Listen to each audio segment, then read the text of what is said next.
எங்கள் அன்பு ராஜா துதிக்கிறோம்ப்பா, பரிசுத்திரையை துதிக்கிறோம், பரிகாரியம் துதிக்கிறோம். எங்கள் மேல் பாசம் உள்ளவரே, நெய்ச பிதாவே, நித்திய பிதாவே, நித்திய ராஜாவே, எஜமானரே, துதிக்கிறோம் துதிக்கிறோம் துதிக்கிறோம். வாழ்க்கை வணங்கி கொள்கிறோம் சுவாமி. நல்ல வேதமான நிகழ்ச்சிகள் எல்லோரும் பங்கெடுக்க பெருவு செய்யப்பா ஸ்தோத்திரம். எல்லோரும் ஊக்குவிப்பதற்காகவும், எல்லோரும் வேதத்தை கற்றுக்கொள்வதற்காகவும், எல்லோரும் தேவனுடைய வார்த்தைகளை பிரதிபலிக்கிற தேவனுடைய ஊழியக்காரர்களாக மாறுவதற்கு இது எவ்வளவு நன்மையாக இருக்கிற ஜனங்கள் புரிந்து அதை பின்பற்ற கர்த்தரை பெருவு செய்வதற்காக பிரயாசங்களை ஆசீர்வதிங்க. சபை கூடுதலை கர்த்தர் ஆசீர்வதிங்க. இந்த பகுதி மக்களுக்கு, இங்க இருக்கிற மக்கள் கலங்கர விளக்கமாக இந்த திருச்சபை அநேகரை பரலோகத்துக்கு எடுத்துக்கிற ஒரு ஸ்தலமாக மாற்றும். அநேக ஆத்மாக்களை ஆதாயப்படுத்தும் ஸ்தலமாக இருக்கட்டும். அநேக பரலோகத்துக்கு ஏறும் படியாக இந்த இடம் இருக்கட்டும் சாமி. இதை நடத்துகிற இந்த குடும்பத்தை கர்த்தர் ஆசீர்வதிங்க, பிள்ளைகளை ஆசீர்வதிங்கப்பா. இந்த திருச்சபைக்கு தேவையான தேவையெல்லாம் கர்த்தர் சந்திங்க.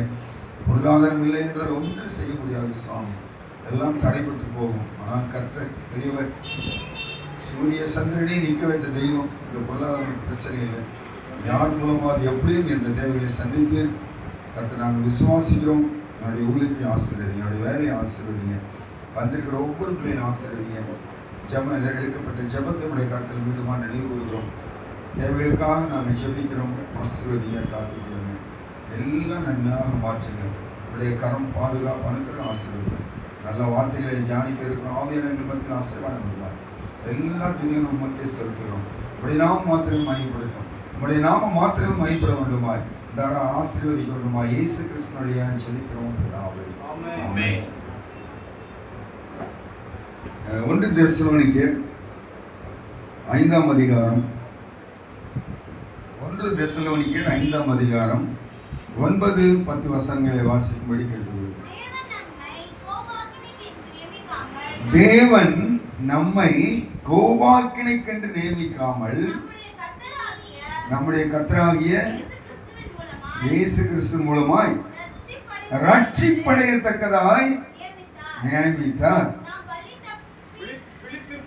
நாம் விழித்திருப்பவர்களாயும் நித்திரை அடையாதவர்களாயும் விழித்திருப்பவர்களாயும் நித்திரை அடைந்தவர்களாயும் நம்முடனே கூட ஏகமாய் நாம் எல்லாம் ஏகமாய் பிழைத்திருக்கும்படி அவர் நமக்காக மரித்தார்.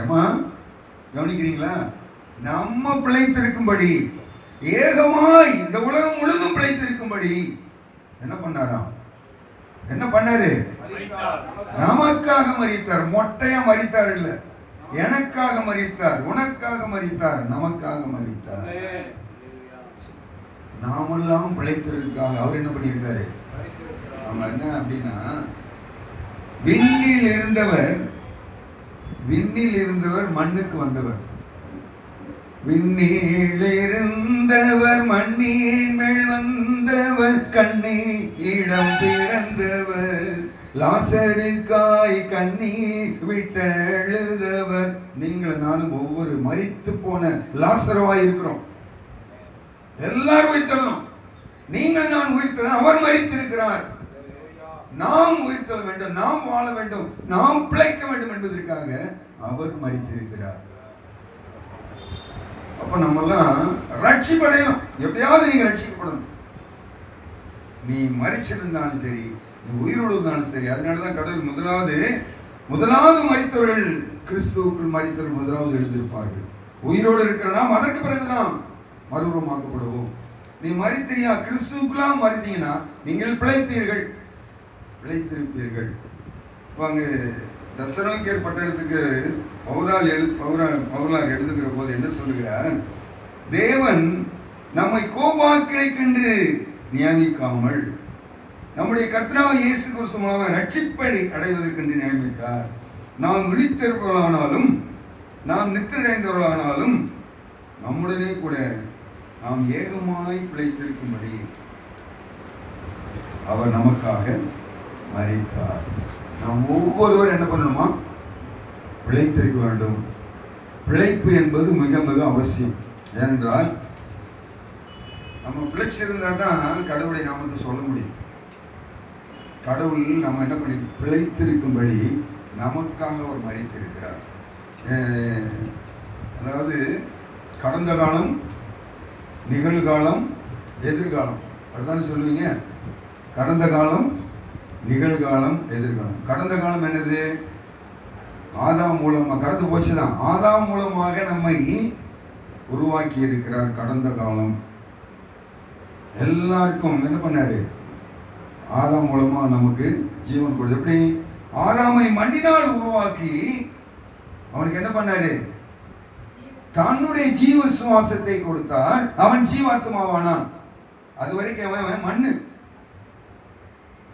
அவன் தன்னுடைய மண்ணினால் ஆதாமை உருவாக்கி அவனுடைய நாசியிலே தன்னுடைய ஜீவ சுவாசத்தை ஊதினார். அவன் ஜீவாத்மாவான், மனிதனாவானான். அவனுடைய வழி வழியாக நாம் என்ன பண்ணிட்டு இருக்கோம்? அந்த நாள்ல நாம் மனிதனாக ஜீவனோடு உருவாக்கப்பட்டோம். அந்த ஜீவனை என்ன பண்ணிட்டோம்? சாத்தானுக்கு அடமானம் வச்சுட்டோம். தேவன் கொடுத்த அந்த ஜீவனை என்ன பண்ணிட்டோம்? ஆதாம் மூலமாக, ஏவாள் மூலமாக சாத்தானுக்கு அடமானம் வச்சுட்டோம். அதனாலதான் படைத்த சிறுசுகளையே கூட்டிட்டு போய் இந்த உலகத்தெல்லாம் பாரு, பார்த்துட்டீங்கன்னா என் காலில் விழுந்துரு, இந்த உலகத்தை உனக்கு தந்துடுறேன். யார்கிட்ட போய் சொல்றது? சிருஷ்டித்த சிருஷ்டிகர்த்த, அவனை சிருஷ்டித்தவரே அவர் தான். உருவாக்குனது யார்? தேவதூதனை உருவாக்குனது யாரு? மனிதனை உருவாக்குனது யாரு? அந்த தேவதூதன் என்ன பண்றான்? சாத்தானா மாறிட்டான். பறக்கும் போதெல்லாம் நல்ல மனுஷனா தான் பறக்கிறோம். பறக்கும்போது கொலைகாரனா பறக்கிறானா? பறக்கும்போது விபச்சாரியா பறக்கிறாங்களா? பறக்கும்போது திருடனா பறக்கிறாங்களா? இல்ல, திருடனாய் தன்னை ஆக்கி கொண்டான், விபச்சாரியை தன்னை ஆக்கி கொண்டான், கொலைகாரனாய் தன்னை ஆக்கி கொண்டான், கொலை குற்றம், பொய் குற்றம் சொல்றோன்னா நம்ம அந்த ஆக்கிக்கிட்டான். அப்போ காப்பாற்றுவதற்காக உருவாக்கப்பட்ட கேருபீன் கடைசியில் தன்னுடைய ஆணவத்தினாலும் தன்னுடைய அவமானத்தினாலும் தேவனுக்கு நிகராக தன்னை உயர்த்த மனசுக்குள் நினைத்த மாத்திரத்திலே, நல்லா வச்சுக்கோங்க, அவன் வாய் விட்டு சொல்லலை, அவன் மனதில் நினைத்த மாத்திரத்திலே அவன் அனுப்பிச்சிட்டார், வெளியே அனுப்பிச்சிட்டார், இருக்கக்கூடாது. ஆனால் இன்னைக்கு நீங்கள் நான் துணிகரமாக பாவம் செஞ்சா கூட என் மகனே வாங்க அரவணைச்சிக்கிட்டே இருக்கிறேன். அவன் தான் லூசிபர், அவன் தான் சாத்தான். லூசிபராக இருந்தவன் சாத்தானா தள்ளப்பட்டான்.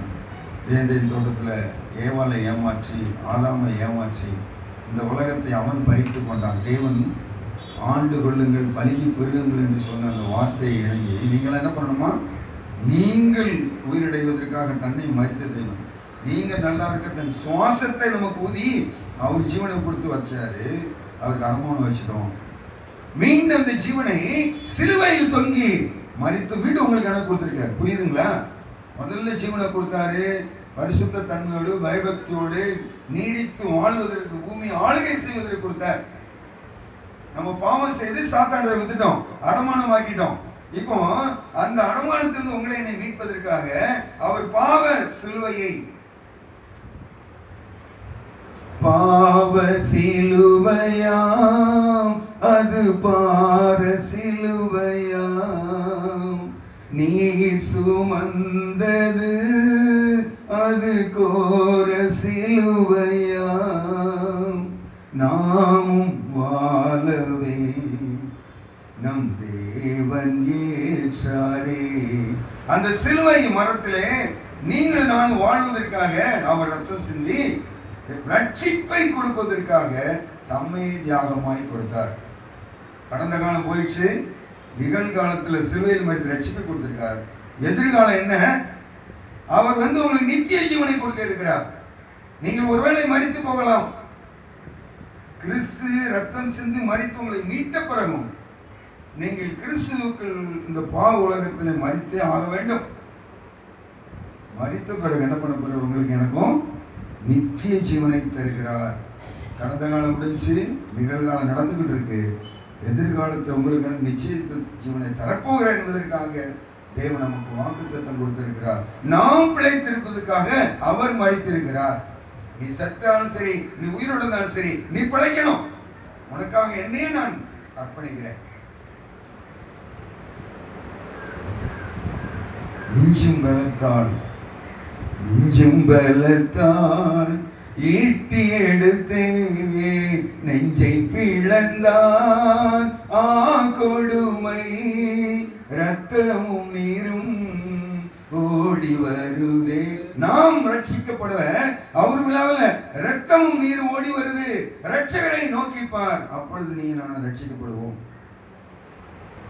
ரட்சிப்பது சாதாரண, அவர் எல்லாத்தையும் செஞ்சுட்டாருங்க. ஒரு தாய் தன் பிள்ளையை வளர்க்கறதுக்கு, ஒரு தகப்பன் தன் பிள்ளையை வளர்க்கறதுக்கு என்னென்ன செய்யணுமோ முதல்ல என்ன பண்றாங்க? தன்னுடைய ரத்தத்தை பாலா கொடுத்து குழந்தைய வளர்க்குறாங்க, தன்னுடைய உழைப்பு கொடுத்து வளர்க்குறாங்க. எல்லாம் வளர்த்த பிறகு யார் தான் அது நிலை நிற்கணும்? அந்த பிள்ளைங்க தான் நிலை நிற்கும்.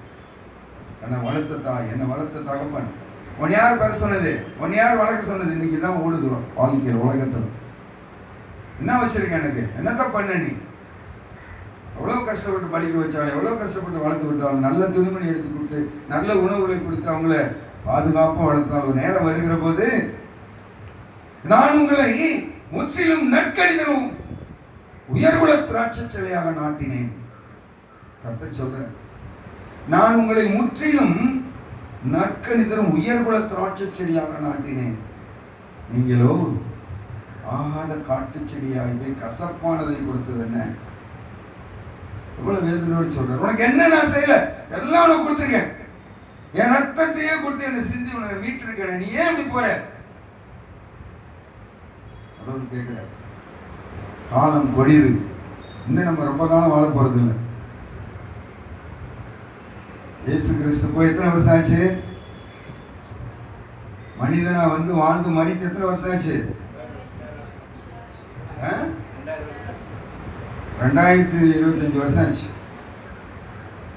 அவர் பரமேறி போய் 2015 வருஷம் ஆச்சு. 35 என்ன பண்றாரு? 32, 33 மறிக்கிறார். அப்ப என்ன, அதுல ஒரு 67, 1967 ஒரு 25 என்னாச்சு ஐயா? 1000 இன்னொரு எத்தனை 11 வருஷம் இருக்கா? 2000க்கு எத்தனை வருஷம் இருக்கு? இன்னொரு 10-15 வருஷம் தான். உலகம் இருக்குமான்னு தெரியாது. நீங்க கிறிஸ்து பிறந்ததிலிருந்து கணக்கு போடக்கூடாது. அவர் ரட்சிப்பின் திட்டத்தை கொடுத்து தன் ரத்தத்தை செஞ்சு மீட்ட பிறகு கணக்கு போடுங்க. பரவேறி போன பிறகு கணக்கு போடுங்க. 2000 வருஷத்துல வருவாரு. எல்லாம் நெருங்கிட்டு இருக்கு. காலங்கள் எப்படி இருக்கு? கடைசி காலம் இதுவே. பூமி அதிர்ச்சி, பஞ்சம், பசி, நோய், பாரில் வேதனை ஆரம்பமாகும். பகைகள், யுத்தங்கள், பரவும் கொள்ளை நோய், இவைகள் முடிவின் அடையாளங்கள். பகைகள், யுத்தங்கள், பரவும் கொள்ளை நோய், இவைகள் முடிவின் அடையாளங்கள். கடைசி காலம் இதுவே. மோச உலகம் நாசமடையும். மாய வேஷங்கள் கடந்து போகும். உலக ஆசைகள் மனதை மயக்கும். உயர்ந்த பரிசுத்த வாழ்வே போதும். இன்னைக்கு உலக ஆசைகள் தான் மனம் மயக்கிக்கிட்டு இருக்கு. தரமான துணிமணி, நல்ல நகை நட்டு வேணும், வீடு வேணும், பங்களா வேணும், கார் வேணும், பைக் வேணும். இந்த உலக ஆசை தான் நம்மளை மயக்கிக்கிட்டு இருக்கு. இதுல போய் விழுந்துட்டு நம்ம நிலைமை எப்ப மீள்றது? ரொம்ப கஷ்டமா இருக்குன்னு சொல்லிட்டு ஒரு 2 லட்சம் கடன் வாங்கினேன். அந்த 2 லட்சம் மீள்றதுக்கே பெரிய போராட்டமாச்சு. அது முடிஞ்சோன்னா இப்போ 6 லட்சம் கடன் வாங்கியிருக்கேன். அது 2 வருஷமா கட்டினேன், இது 3 வருஷமா கட்டணும். 42 மாசம் கட்டணும். எப்படி? உலகத்துல விழுந்துட்டு எந்திரிக்க முடியாது. ஆசை, அது வேணும், இது வேணும், இதை பண்ணணும், இதை பண்ணணும், பிழைக்கணும், நடக்கணும், வைக்கணும். விழுந்துக்கிட்டே இருப்போம். ஆனாலும் கர்த்தர் நம்மளை தூக்கி விட்டுட்டு தான் இருக்கு. அதை விட்டுட்டு இங்கதான் இங்க குறுக்கு வழி ஏதாவது இருக்கா, சீக்கிரமா கையில் வந்துருமா? ஒன்றும் வேணாம் சார், ஊன்னு சொல்லுங்க. ஊன்னு சொன்னேன், உடனே வந்துச்சு. ரொம்ப நேரம் ஆகல, 2 மணி நேரத்தை பணத்தை போட்டான், 6 லட்சம் அக்கௌண்ட்ல போட்டான். நம்மளை அடிமைப்படுத்துவதற்கு எவ்வளவு வேகமா நடக்கும். நீங்க பாத்தீங்கன்னா வாசிங்க, முதல் அதிகாரத்துல தான், ஆதியாகமத்துல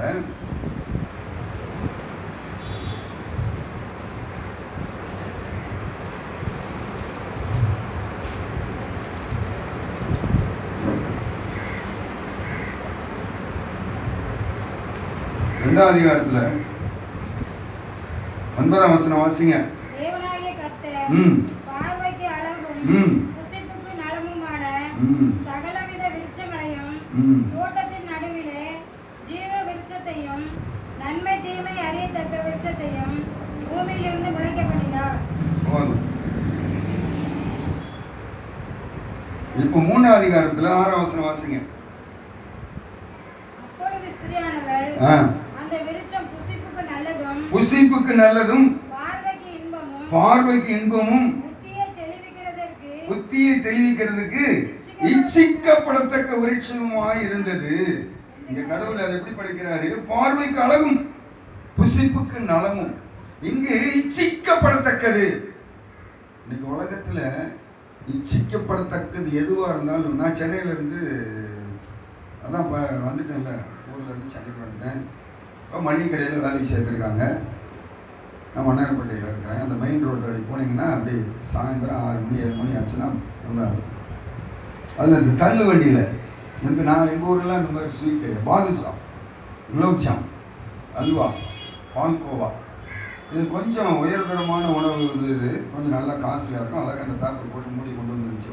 அதுக்கு ஒரு பெட்ரோமாஸ் லைட் போட்டு நல்லா வெளிச்சமாக இருக்கும். அப்படி கண்ணை பறிக்கும். நான் எங்கே இருக்கேன்? கடையில் வேலை செய்கிறேன்.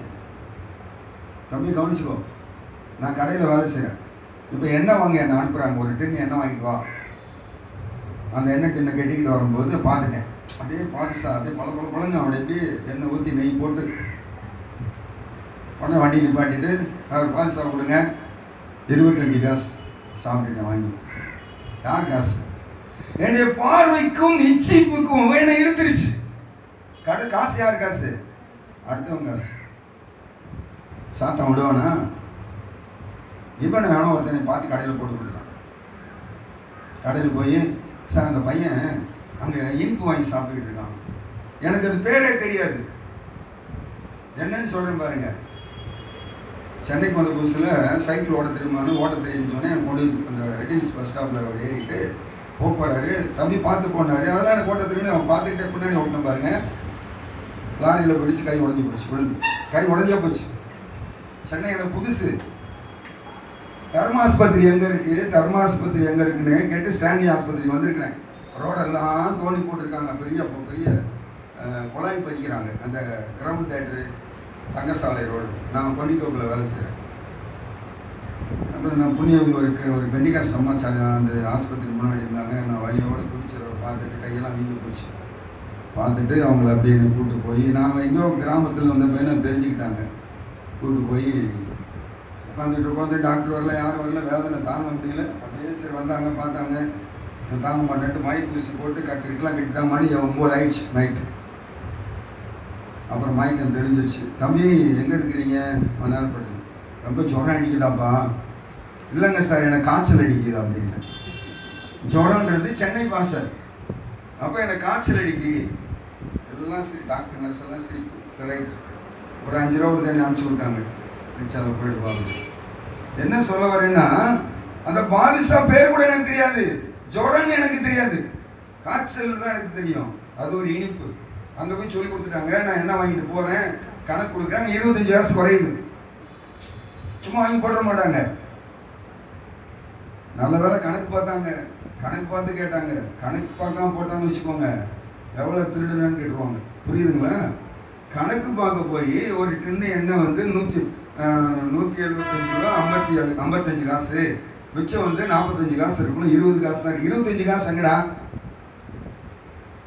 சார் ஒரு புதுசாக ஒரு ஸ்வீட் சாப்பிட்டுட்டேன், அதனால நான் தப்பிச்சேன். அவங்க அப்படியே போட்டிருந்தாங்கன்னா நீ காசு எக்ஸ்ட்ரா திருடி போனேன்னு கேட்டிருப்பாங்க. அப்புறம் என்ன பண்ணாங்க, இந்த மாதிரி மேலாம் பண்ணக்கூடாது, நம்ம புதுசாக இருக்கனால கடையில் இருக்கிற காசை எடுத்து வெளியே வாங்கி சாப்பிடக்கூடாது அப்படின்றது. அது பார்வைக்கு என்னை இச்சு இழுத்துருச்சு. தொண்டைக்கு கீழே போனால் நரகளில் பழமொழி இருக்கா? தொண்டைக்கு கீழே போனால் அந்த ஆப்பிள் அவன் ஆதாம் ஏவாள் பிடிங்கி சாப்பிட்டது பார்வைக்கு இச்சி. இச்சி பாவம். இச்சி. உலகத்தில் இச்சையில தான் வாழ்ந்துட்டு இருக்கேன். எல்லாம் உலக அழிவுன்னு தெரிஞ்சு கூட நிறைய சேர்த்து வச்சுக்கிட்டு இருக்கோம். நீங்க இந்த வெள்ளம் போகுது, அடிச்சுக்கிட்டு போகுது, எவ்வளவு பொருள்கள் போகுது தெரியுங்களா? காரு, பைக்கு, வேனு, லாரி கூட அடிச்சுட்டு போகுது. இதெல்லாம் கரையுமா? கரையாது. முதல் உலகத்துல இவ்வளவு ஜனத்தொகை கிடையாது, ஒரு முன்னேற்றம் கிடையாது, எல்லா வரும் பிறகு மனுஷன் அழிஞ்சு போயிட்டான். இப்போ 6000 வருஷம் முடிய போகுது. பார்த்தா ஒரு வீட்டுக்கு 4 காரு, ஒரு வீட்டுக்கு 5 பைக்கு, ஒரு வீட்டுக்கு 10 போனு, ஒருத்தனுக்கு 2 போன், 3 போனு. எப்படி அழிஞ்சதெல்லாம்? தண்ணியில் அழியுமா? அதனால கடவுள் அக்னியில் அழிக்க வைக்கிறேன். அக்னியில் அழிச்சு பொசிக்கிறாரு. நீங்க தண்ணிக்குள்ள ஒரு ஃப்ரிட்ஜை போட்டீங்கன்னா அது 100 வருஷம் நாள் அப்படியே கிடக்கும். கொஞ்சம் கொளுத்தி விட்டீங்கன்னு வச்சுக்கோங்க, அடுத்த 1/2 மணி நேரத்தில் வெடிச்சு எரிஞ்சு சாம்பல் ஆகிடும். அதுக்கு தான் 2ஆம் முறை உங்களை அக்னியினால் அழிப்பேன், இந்த பூமியை சுத்தம் பண்ண போறேன். பாவ இச்சையில இன்னைக்கு நம்ம வாங்கி வச்சிருக்க பொருளா என்ன போகுது?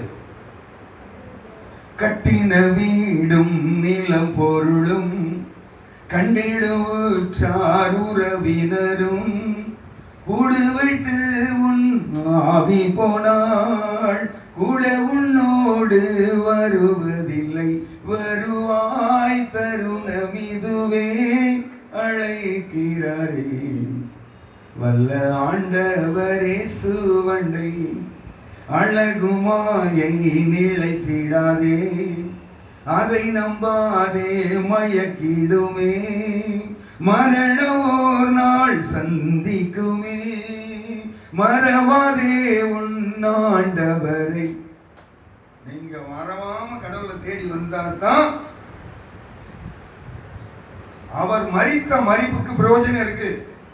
அவர் சிலுவையில் தொங்கின ஜீவனை விட்டதற்கு, ரத்தத்தை சிந்தினதற்கு பிரயோஜனம் இருக்கு. ஏறுகின்றார், அப்படியே சிலுவை தூக்கிட்டு கடகடன் ஓடி போய் கொள்ளாம கை வச்சிடல,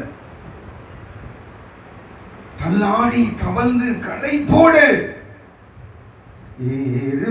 ஏறுகின்றார், தள்ளாடி தவழ்ந்து களை போடே, என் இயேசு குருசை சுமந்து கொள்கதா மலையின் மேல் நடந்தேறுகின்றார்.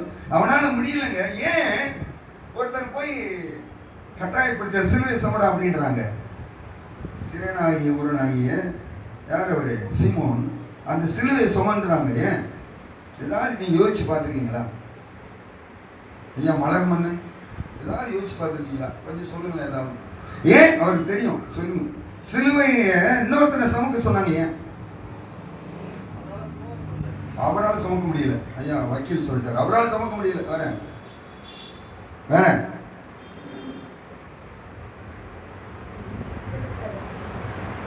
அவன் என்னையா சிலுவை சுமந்தான்? ஏமாத்திருப்பான். உள்ள சும்மா டப்பா மாதிரி சிலுவை செஞ்சு கொடுத்துருப்பாங்க அப்படின்னு சொல்றதுக்கு எத்தனை பேர் ரெடியா இருந்திருப்பாங்க? ஆனா அவன் சொல்லுவான், ஐயோ நான் அந்த சிலுவை சம்பந்தம் என்னால முடியல. ஒரு சாட்சிங்க. சிலுவை சும்மா சாதாரண அவன் கொடுக்குற வெயிட்ட கிட்டத்தட்ட அது 250 கிலோ இருக்குமா அந்த சிலுவை. அவ்வளோ கனம். ரோடு அப்படியே பலபலன்ற ரோடு, அப்படியே சாதாரண ரோடில் நடக்கல. அவர் மேடு பள்ளமான கொள்கைதா மலையில் ஏறுறாரு. அவர் ஏற முடியல, சவுக்கால் அடிக்கிறான். ஏற எந்திரி, நட நட, தூக்கிட்டு நட. நீங்களும் நானும் செய்த பாவம் அந்த சிலுவையில் இருக்கு வெயிட்டா. நீங்களும் செஞ்ச பாவம் தான் அந்த சிலுவை மரத்துக்கு அடையாளம். அதுதான் தூக்கிட்டு போறாரு. உங்க பாவத்தெல்லாம் நான் சமந்து தூக்கிட்டு போறேன். மரத்தின் கனியினால் என்று பாவம் வந்தது, மரத்தின் சிலுவையில் என்று பாவம் தீர்ந்தது. நாம் வாழவே நம் தேவன் ஏற்றாரே. அப்போ அந்த பாரம் யாரும் ஏமாத்திடக்கூடாது, பொய் சொல்லிடக்கூடாதுன்ற ஒரு சாட்சி. அந்த சிறன ஊராகிய சீமோன் தூக்க வச்சாங்க. அவனால முடியவே இல்லை. 2 அடி 3 அடி கூட போக முடியல. கொஞ்ச தூரம் போயிட்டு களைப்ப விட்டுட்டான். ஆனால் தேவன் அதை சுமந்து கொள்கதா மலைக்கு ஏறி அந்த சிலுவையில் தொங்குகிறார். உங்களுடைய பாவத்தை என்னுடைய சமத்தை சமக்கிறது அந்த உலகத்தை படுத்த உங்களை என்ன படுத்த கிறிஸ்துவால் மாத்திரம்தான் முடியும் என்பதற்கு ஒரு சாட்சி. இப்போ சீமோன் சொல்லியிருப்பான், ஐயா இவ்வளவு பெரிய வெயிட் ஐயா, எப்படி அவர் சம்பந்தாரு? என்னால முடியலையே. அவரும் மனுஷன், அவர் கடவுள் வல்லமை பயன்படுத்தலைங்க. தேவனுடைய மகிமைக்காக தேவனை காப்பாற்றிக் கொள்வதற்கு மனிதனாய் வந்த இயேசு கிறிஸ்து எந்த நிலையிலும் பரலோகத்தின் வல்லமையை பயன்படுத்தலாம். மறந்துடாதீங்க. அவர் கடவுளே தூக்கி போயிட்டாரு அப்படின்னு நினைச்சிடாதீங்க. அவர் கடவுள் அவருக்கு பசிக்கலன்னு நினைக்காதீங்க. அவர் மனிதனாய் வந்தார், மானிட கோலம் எடுத்து வந்தார். மானிட கோலம் எடுத்து நம்மை போல பாடுகளை அனுபவிச்சு தூக்கத்தோடையும் வேதனையோடும் பசியோடு, அதனாலதான் பசியான நேரத்தில் போய் சாத்தான் சோதிக்க போனான். என்ன இன்னைக்குல நம்ம உபவாச கூட்டம் நடத்துறோம். போன வாரம் எங்கள் சர்ச்சில் உபவாச கூட்டம் காலையில் 10 மணிக்கு வந்து உபவாச கூட்டத்தில் கலந்து கொண்டு 1 மணிக்கு முடிந்துவிடும். உங்களுக்கு உணவு ஆயத்தப்பட்டப்படுகிறது. திருவொற்றியூர் சர்ச்சில் போன வாரம் ஐயா, போன வாரம் திருவொற்றியூர் சர்ச்சில் 10 மணிக்கு போவாங்களாம் உபவாசமா, 1 மணிக்கு முடிச்சிருவாங்களாம். சாப்பிட்டு தட்டினதே சோர்த்துட்டு வருவாங்க. என்ன உபவாசம்? கடவுள் 40 நாள் உபவாசம் இருந்தார். அவருக்கு ஈக்குவலா யார் உபவாசம் இருந்தது? மனுஷன் யார் இருந்தது? இல்லையா? 80 நாள் உபவாசம் இருந்திருக்காருமா மோசே. இல்லைன்றீங்க. கற்பனையை வாங்குறதுக்கு முதல் 40 நாள் இருந்தாரு. கற்பனையை உடைச்சு போட்டார் கோபத்துல. அதுக்கு பிறகு 40 நாள் வா உபவாசம். 80 நாள் உபவாசிச்சு கற்பனை வாங்கி கொடுத்தார். இயேசு கிறிஸ்து 40 நாள் மனித அவதாரத்துக்கு உபவாசம் இருந்தாரு. முடிஞ்ச உடனே வா, நீ கடவுளுடைய குமாரனா இருந்தா அந்த கல்லை அப்பமா சாப்பிடியா. அப்பமாக்கு முடியுமா முடியாதா? இயேசுவால கல்லை அப்பமாக்க முடியுமா முடியாதா? பெரிய கடவுள் அப்பமாக்காண்டல. ஏய் நான் கடவுள்கிட்ட அந்தாட பாருங்க அப்பமாயிடுச்சு. அவை சொல்ற கீழ்ப்படியில கடவுள் மனுஷன் 40 மாத்திரமல்ல, தேவனுடைய வாயில் வரக்கூடிய ஒவ்வொரு வார்த்தையினாலும் பிழைப்பான். ஒரு 3 நாள் உங்களை சோறுபடாம அடைச்சி வச்சு நீ கடவுளை மருந்தளிப்பில் டெஸ்ட் பண்ணுவோம். அவங்கள்ட்ட எப்படி இருக்கும்? ஒரு 3 நாள் சோறுபடாமல் இருந்து கடவுளை அது மண்ணாங்கட்டியது பாயா எனக்கு சோத்த போடியா அப்படிம்போமா இல்லை நிற்போமா? எத்தனை இன்னல்கள் என் வாழ்வில் வந்தாலும் உம்மை பிரியேனையா, ரத்தமே சிந்தி சாட்சியாய் வாழ்வே நிச்சயம் நிச்சயமே. பாடிடுவோம், அழகா பாடுவோம். 3 நாள் சோறு கூட முளைச்சா நீங்க ரத்த சாட்சி அடிக்கல விப்பீங்களா? ரத்தமே சிந்தி அவன்தான் நிச்சயமான வாழ்வேன் நெஞ்ச நிமித்திட்டு பேசுவோம். அப்புறம் அவன் 4 நாள் சோறு கூணி நெஞ்சிக்கணும். 4 நாள் சோறு என்ன ஆயிடும்? என்னையா கடவுள் இப்படியா சோதிப்பாரு? எத்தனை இன்னல்கள் வரட்டுமே, நான் மரித்தான் பரவாயில்ல, எடுத்த காரியத்தில் உறுதியா இருக்கக்கூடிய என் பிள்ளைங்க இருக்கிறாங்களா? யோபு இருந்தாரா? என்ன நிலைமைங்க? யோபு சரித்திரத்தை பேசிட்டு ஒரு சில நேரத்தில் யோபுக்கு வந்த சோதனைன்னு சொல்லுவோம். யோபுக்கு அந்த சோதனை எவனுக்கு வரல. பூமியில பேச்சுக்குதான். அவர் நான் கர்த்தருடைய கருத்தில் வர நன்மைக்கு மட்டும் பாத்திரம் அல்ல தீமைக்கும் பாத்திரம் என்னார். கர்த்தர் கொடுத்தார், கர்த்தர் எடுத்தார், கர்த்தரை நாம் ஸ்தோத்திரம் என்கிற அந்த உறுதியான மனப்போக்குவத்தை ஒரு மனிதன் மூலமாக கற்றுக்கொள்வதற்கு தான் இதற்கு எழுதி வச்சிருக்கிறாங்க. அப்போ இதெல்லாம் பார்க்கிற நாம் படிக்கிற நாம் விசுவாசம் எப்படி இருக்கணும்?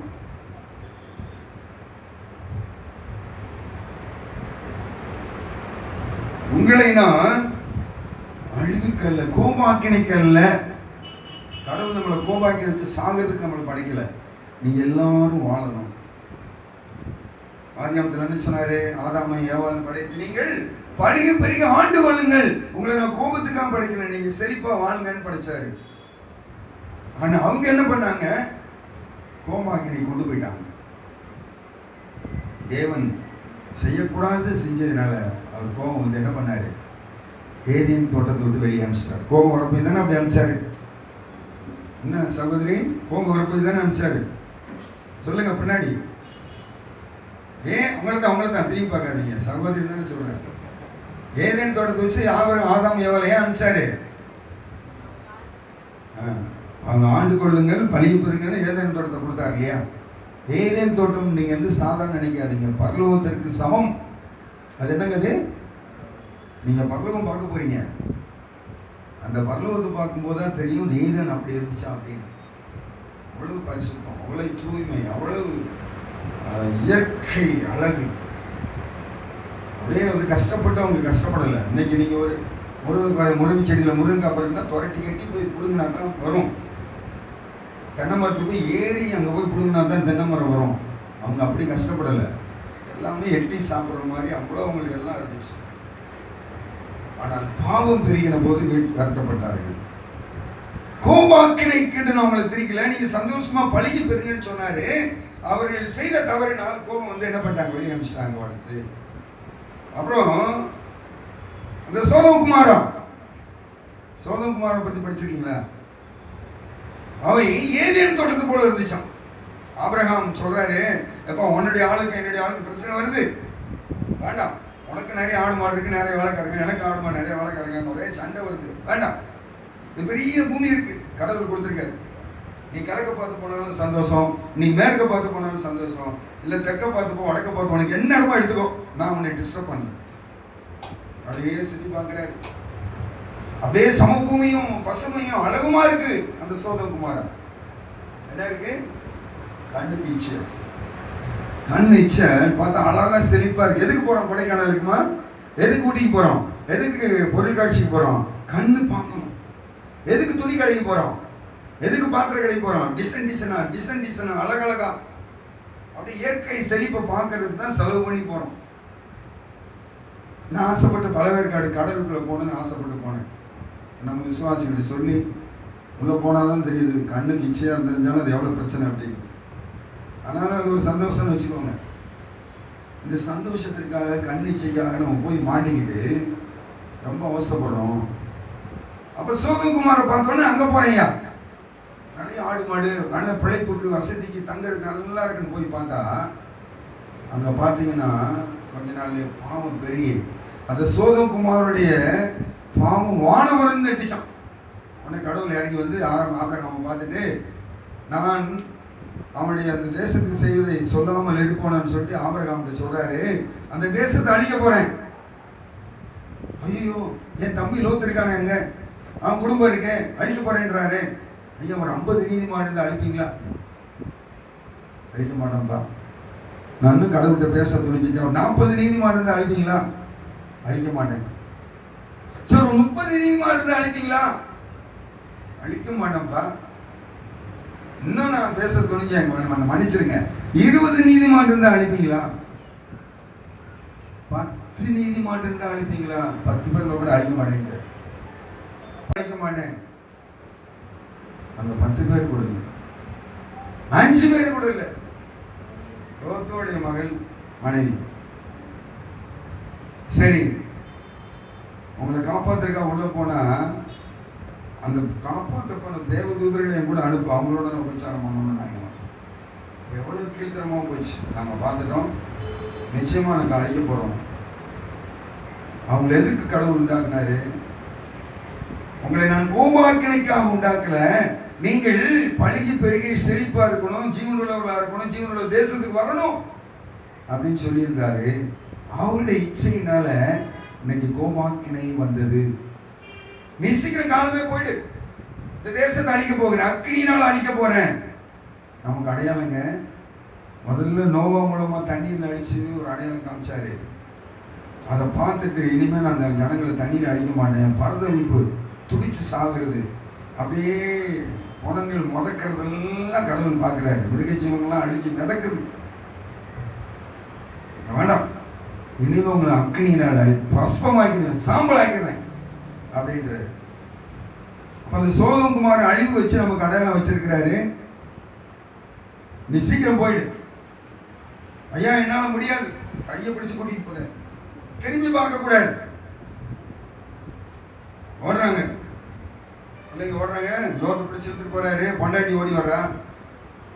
லோத்துடைய மனைவிந்தாருக்கு பேர் இருக்காது. பேர் இருக்கா? படிச்சிருக்கீங்களா பைபிள்? லோத்துடைய மனைவின்னு இருக்கவள் பேர் கிடையாது. யோபுடைய மனைவின்னு இருக்கவள் பேர் இருக்காது. ஏசாவுடைய மனைவி இருக்கவன் பிள்ளைங்க இருக்காது, பேர் இருக்காது. ஆனா யாக்கோபு மனைவி பேர் இருக்கும், ஆபிரகாம் மனைவி பேர் இருக்கும், ஈசாக்குடைய மனைவி பேர் இருக்கும், யோபு மனைவி பேர் இருக்காது. ஏன்? ராகாப்புக்கு வேசிக்கு கூட பேர் இருக்குதுங்க, நீ தேவனை இன்னுமா உத்தமத்தில் இருக்கிறாய், நீ தேவனை தூசித்து ஜீவனை விடுன்னு சொல்வதா யோபு பொண்டாட்டி. இங்க லோத்து பொண்டாட்டி, ஐயோ இவ்வளவு சுத்து போகுதே, ஆடு மாடு போதே, இவ்வளவு சுகபலன் எல்லாம் போகுதே அப்படின்னு திரும்பி பார்த்தா பாருங்க, போச்சு உப்புதுனாயிட்டா. உங்களை நான் அழிவுக்கு ஆக்கல, நீங்க ஜீவனுக்கு வரணும், உங்களுக்கான ரத்தம் சிந்திருக்கேன், உங்களுக்கு என் ஜீவனை கொடுத்து உயிரோட வச்சிருக்கேன்னு சொன்ன அந்த தெய்வத்துக்கு கீழ்ப்படியாத போது அழிவு. நீங்களும் நானும் தேவனுக்கு கீழ்ப்படியாம இந்த உலக இச்சைகள் மூழ்கி போவானால் அவர் வருகிற போது நாம் சாம்பலாக்கப்படுவோம். அவர் கீழ்ப்படிங்கன்னா நீங்கள் மரித்தாலும் பிழைப்பீர்கள், கிறிஸ்துவுக்குள் மரித்தாலும் நீங்கள் உயிர்ப்பிக்கப்படுவீர்கள். நீங்கள் நான் எப்படி இருக்க போகிறோம்? இதுக்கு மேல ஏதாவது செய்தி வேணுமா? போதுமா? டைம் ஆகிட்டே இருக்கு. உங்க பாஸ் எவ்வளவு நேரம் எடுப்பான்னு எனக்கு தெரியல. ஏன் டைம் ஆச்சா? ஆயிடுச்சு. ஓகே, முடிச்சிடலாமா? அப்போ சரி, இதுக்கு மேலே வேண்டாம், ரொம்ப கொடுத்தா வாந்தி ஆகிடும், ஜீரணமாகாது. சரி, நான் எதுவுமே உங்கள்கிட்ட பேசல, முடிஞ்சு போச்சு. ஒரே ஒரு வசனம் மட்டும் வாசிச்சிருக்கேன். சங்கீதம் 46:1. இது நிறைய இருக்கு, நான் ஒன்றும் எடுக்கல. சரி, ஒரு ஆனாலும் சொல்லி அவனுங்க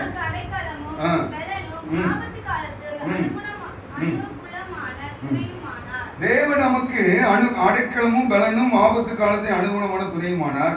இந்த ஒரு வசனத்தை கூட அடிச்சிருங்க. எரேமியா 5ஆம் அதிகாரம் 20-21 வச்சிருங்க, முடிச்சுவோம். எரேமியா 20-21. ஏன்னா இது ரொம்ப அவசியம் உங்களுக்கு. 5ஆம் அதிகாரம் 20-21. அடுத்து யாரு? அக்கா வந்து அக்கா தங்கச்சி வந்து ஏன் இல்லையா? நல்ல கவனிங்க. கண்கள் இருந்தும் காணாமல், காதுகள் இருந்தும் கேளாமல், அறிவில்லாத ஜனங்களை கேளுங்கள். சொல்லுங்க, அடுத்து என்ன சொல்றாரு? எவ்வளவு பயப்படாம இருப்பீங்க?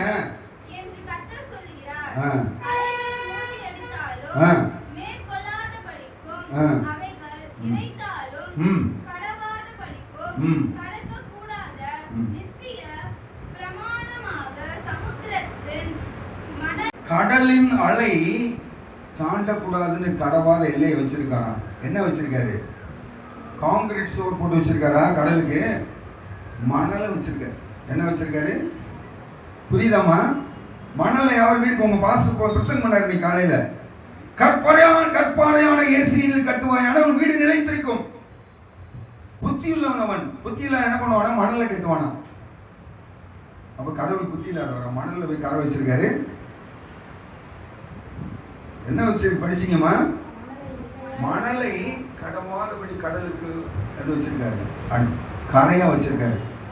கரை மத கற்ற குலம் புவியில் உண்டோ, கடலுக்கு அவன் சொல்லின்றி கரைகள் உண்டோ. புரியுதா? என்னமோ பாடினான்னு நினைக்கிறீங்களா வக்கீல் சார்?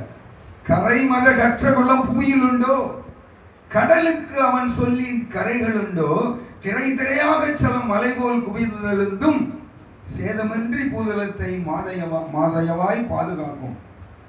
கரை மத கற்ற குலம் புவியில் உண்டோ, கடலுக்கு அவன் சொல்லின்றி கரைகள் உண்டோ. திரை திரையாக ஜலம் மலை போல் குவிந்தெழுந்தும் சேதமின்றி பூதலத்தை மாதையவாய் பாதுகாக்கும். சுய அதிகாரா பூமிக்கு வந்த சுந்தர குமாரா, இந்த சொந்த உலகம் தன்னை துறந்த மறி மைந்தனா அப்படின்னு அருமையான பாடல், பழைய பாடல். இதெல்லாம் உங்களுக்கு தெரியுமான்னு எனக்கு தெரியாது. ஒரு குளம் வேணும், ஒரு ஏரி வேணும், ஒரு நீர்நிலை வேணும்னா அது கரை இருந்தா தான். புரியுதுங்களா? கரை இருந்தா தான் அது ஏரி. அது குளம்னா ஏரி இருக்கணும், ஒரு குட்டைனா ஏரி இருக்கணும், அப்படின்னா தான் தண்ணி நிற்கும். நல்லா கவனிச்சுக்கோங்க. உலகத்துல 3 பங்கு கடல், 1 பங்கு நிலம். அந்த 1 பங்கு நிலத்திலையும் மனுஷன் குடியிருக்கிற இடம், மிருகங்கள் குடியிருக்கிற இடம், அப்புறம் மலைகள் குன்றுகள் பகுதிகள், விவசாய பகுதிகள் ஒரு இடம். இதுல பாத்தீங்கன்னா தான் கொஞ்சம் கொஞ்சம் நீர், ஆறுகள், குளங்கள், குட்டைகள் கொஞ்சம். 3 மடங்கு கடல், 1 மடங்கு மனுஷன் வாழ்றதுக்கு நிலப்பரப்பு, அதுல வனாந்தரம், அதுல பாலைவனம், அதுல ஆறு குளம், குட்டை, விவசாய நிலம், அப்புறம் ஃபாரஸ்ட். வனப்பகுதிகள் இதெல்லாம் இந்த இத்தினோண்டு பகுதியில் தான் இருக்கும். அப்படி ஒரு பங்குல இதுல இருக்கிற அந்த நிலத்துக்கும் அந்த கரைக்கும் ஆறுக்கும் என்ன இருக்கணும்? கரை இருக்கணும். ஆறுக்கு கரைன்னா கரை கறந்து விரியும். ஆறு ஓடுறதுக்கு கரை இருக்கா? அந்த கரைக்குள்ள தான் ஓடும். கரை புரண்டு ஓடுதுப்பாங்க, ஆனா கரை இருக்கும். அதனால அது பிரிஞ்சு போயிடும். குளம் அதுக்குன்னு ஒரு இது இருக்கணும். ஒரு பாத்திரம் மாதிரி இதுக்குள்ள தண்ணி நிற்கிறதா குளம். அதுக்கு கரை இருக்கும். ஏரி, பெரிய பெரிய ஏரிகளுக்கு கரை இருக்கும். கடலுக்கு என்ன இருக்கு? மணலால் ஆன அவருடைய வாய் சொல்லு. கடலுக்கு அவன் சொல்லின்றி கரைகள் உண்டோ? அவன் சொல், கடவுளுடைய சொல். இது மட்டுமா? உடைய அலையின் பெருமையை அடங்கற்கொள்வது. இங்கேவா காட்டாரு. ஏன் நெடுக்கும் அப்படின்ற ஏன் இதை சொல்றேன்? விழிகள் இருந்தும் வாசலை காணாமல், செவிகள் இருந்தும் ஜீவனை தேடாமல், உம்முகம் பாராமல், பரத்தை நாடாமல், எத்தனை பாதகம் புரிந்தேன் ஐயா. 7 அதிகாரத்துலமா? 7 அதிகாரம் எடுத்துட்டியா? அவ்வளோதான், முடிச்சுறேன். எரேமியா 7 23 24 அதே தான் வாசி. 23 24 என் வாக்குக்கு செவி கொடுங்கள், அப்பொழுது நான் உங்கள் தேவனாய் இருப்பேன், நீங்கள் என் ஜனமாய் இருப்பீர்கள், நான் உங்களுக்கு கற்பிக்கும் எல்லா வழியிலும் நன்மை உண்டாகும்படிக்கு நடவுங்கள். என்கிற விஷயத்தை தான் உனக்கு சொல்றேன் சொல்லு என்று சொல்றாரு.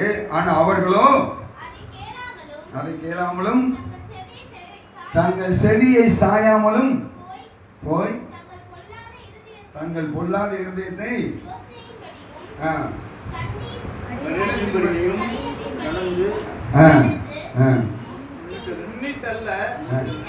பின்னிட்டே போனார்கள்.